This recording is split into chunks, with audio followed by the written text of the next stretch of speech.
Bismillahirrahmanirrahim.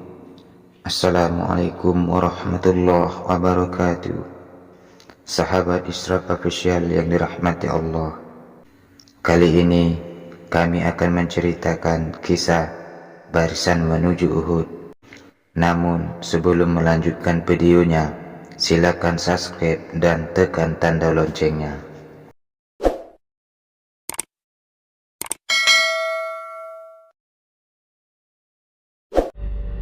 Ketika kaum muslimin tiba di Sakyan, pertengahan jalan antara Madinah dan Uhud, matahari mulai terbenam.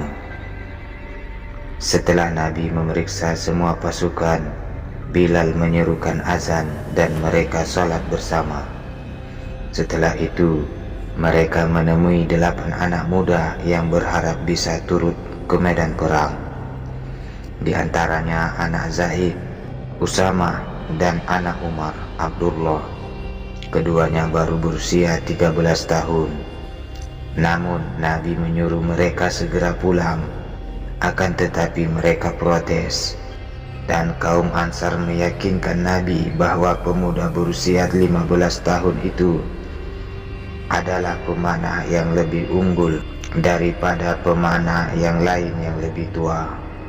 Karena itu mereka diizinkan bergabung. Kemudian pemuda lainnya, Samura, anak yatim dari suku Najd, yang ibunya telah menikah lagi dengan seorang Ansar dari suku Rafi'. Ia menyatakan bahwa dalam bergulat ia dapat mengalahkan Rafi'. Akhirnya Nabi menyuruh kedua pemuda itu menunjukkan kemampuan mereka di depan beliau. Lalu mereka pun melakukannya. Samura membuktikan bahwa pernyataannya benar, jadi ia diizinkan tetap bergabung, sedangkan yang lain harus kembali ke keluarganya masing-masing. Saat itu, tentara Quraisy berharap kaum muslimin keluar melawan mereka dan kekuatan mereka yang lebih besar dapat dikerahkan, terutama pasukan berkudanya. Hal itu telah disadari oleh Nabi, tapi beliau tetap memilih meninggalkan kota dan terpaksa mengimbanginya dengan memperbanyak jumlah pasukan serta mengatur posisi yang dapat menguntungkan pasukannya dan mempersulit musuh. Namun, untuk mencapai tujuan itu, beliau membutuhkan seorang pemandu untuk melakukan beberapa penyelidikan. Ketika mereka mulai melewati daerah kediaman Bani Harithah, beliau menerima tawaran seorang penduduk dari kabilah tersebut yang betul-betul mengenal daerah tersebut. Di Madinah, pada malam itu pernikahan Hanzalah dengan Jamilah sudah dilaksanakan.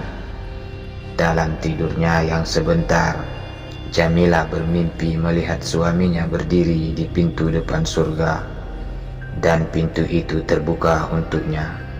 Maka ia masuk dan pintu itu segera tertutup kembali. Saat terjaga, ia berkata dalam hati, itulah kesyahidan. Lalu mereka berwudu dan sholat subuh bersama. Hanzalah pamit kepada istrinya, tetapi sang istri mendekapnya erat-erat dan tidak melepasnya pergi, sehingga ia pun merebahkan diri lagi di samping istrinya. Kemudian tidak berapa lama ia segera melepaskan diri dari pelukan istrinya. Tanpa bersuci lagi, ia mengenakan baju perangnya, mencangklong senjata, dan bergegas pergi dari rumahnya. Kemudian Nabi memerintahkan seluruh pasukan untuk meninggalkan Sakyan sebelum matahari terbit. Namun malam itu, Ibnu Ubay berunding dengan para pengikutnya akan membongkar tenda dan berbalik ke Madinah bersama 300 pasukan yang munafik. Hal itu sangat memalukan Abdullah, anaknya, yang tetap bergabung bersama pasukan Nabi yang lain. Bahkan Ibnu Ubay tidak berpamitan kepada Nabi saat berangkat. Saat ditanya kaum Ansar, ia berkata, "Anakku tidak menurut kepadaku. Ia mengikuti jiwa mudanya dan ikut orang-orang yang tidak punya pertimbangan. Aku tidak habis pikir, kenapa kita mesti kehilangan nyawa di tempat yang buruk ini." Kemudian Abdullah yang lain, yaitu ayah Jabir, berjalan di belakang mereka dan berteriak, "Demi Allah, aku mohon jangan tinggalkan kaummu dan nabimu pada saat musuh sudah begitu dekat." Namun mereka menjawab, "Jika kami tahu kalian pasti akan berperang, kami tidak akan pergi. Kami tidak yakin peperangan itu akan benar-benar terjadi." Kemudian Abdullah berkata, "Wahai para musuh Allah, Allah akan menolong nabinya tanpa perlu bantuan kalian." Sahabat Israq Official yang dirahmati Allah, saat itulah pasukan muslim berkurang menjadi 700 orang saja dan bergerak makin dekat dengan musuh. Masih diliputi kegelapan, mereka bergerak ke kanan, menyeberangi dataran gurun hingga sampai ke ujung tenggara bukit Uhud. Berbelok lagi, mereka menuju ke barat laut, ke puncak bukit hingga menjelang fajar mereka melihat perkemahan tentara Quraisy di depan mereka yang terletak agak di sebelah kanan, di bawah tempat mereka saat itu berdiri. Mereka terus bergerak maju hingga tepat di tengah-tengah antara Uhud dan posisi musuh itu. Setelah sampai di tempat yang tepat, Nabi menyuruh mereka berhenti dan turun. Kemudian Bilal menyerukan azan subuh. Mereka pun membentuk saf salat membelakangi gunung. Demikian juga formasi mereka dalam berperang, karena posisi musuh berada di antara mereka dan Mekah. Setelah mengimami salat, Nabi berbalik menghadap mereka dan berkata, "Sesungguhnya hari ini kalian berada di sebuah tempat yang kaya pahala dan kaya harta, yaitu bagi yang mengenal dirinya dan membaktikan jiwanya dengan kesabaran, keimanan, dan kebenaran." Usai menyampaikan khutbah pendeknya itu, Hanzalah maju ke depan dan memberi hormat. Ia baru saja datang dari Madinah. Sahabat Israq Official yang dirahmati Allah, kemudian Nabi memilih pemanah-pemanah terbaik, yaitu Zaid, Sa'ad sepupunya dari Zuhra, dan Sa'id putra Utsman ibnu Maz'un.